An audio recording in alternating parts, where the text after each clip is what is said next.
We sort of have this debate, right? Which is, public, private, different models in between. As you look at what's happening out in the marketplace today, there's a lot happening in the marketplace with stablecoins.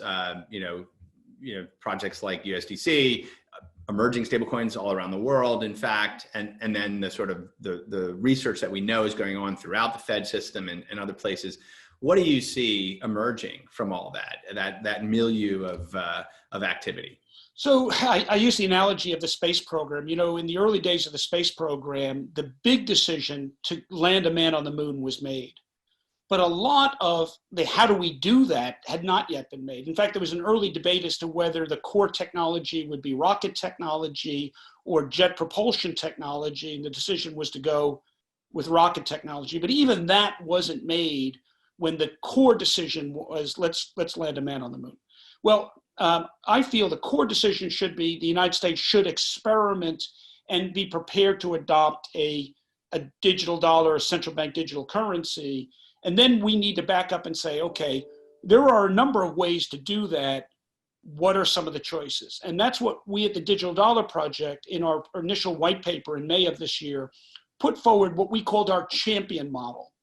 And that doesn't mean it's necessarily the full pathway to get there, but it's a way for us all to get our minds around some of the core decisions. And we put forward our best ideas working with our advisory board for a public discussion. So let me lay out for your audience some of the elements that we believe that we've said in our champion model, all of which are subject to a broader conversation. But to get the conversation started, we've posited a central U.S. central bank digital currency that would first be token-based as opposed to accounts-based. Now that's a fundamental choice, and we can talk about that, but we put a stake in the ground and we said token-based. Secondly, it should enjoy the full faith and credit of the US government in the same way that the dollar in your pocket does. And we'll talk about that a little bit more, but that's a difference from, say, a stable coin, which may represent that, but because dollars are held in an account, this would itself. Sort of stable coins today don't meet that full criteria, but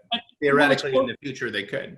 Exactly right. So we're proposing the digital dollar would have the full faith and credit. We're also proposing it would be a third form of fiat money. So you'd have coins and cash.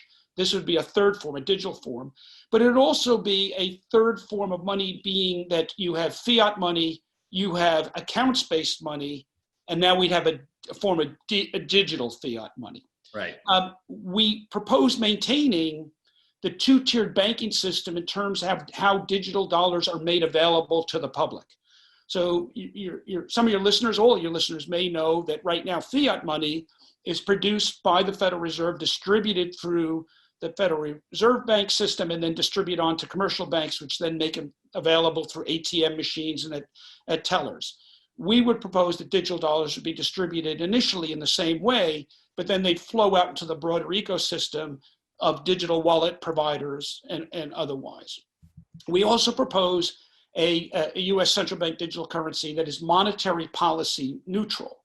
We're not proposing an increase of the money supply, decrease. Those are policy choices that are made by central bankers and governments worldwide. We don't propose any change in that being a policy choice. We're not proposing this as a policy solution.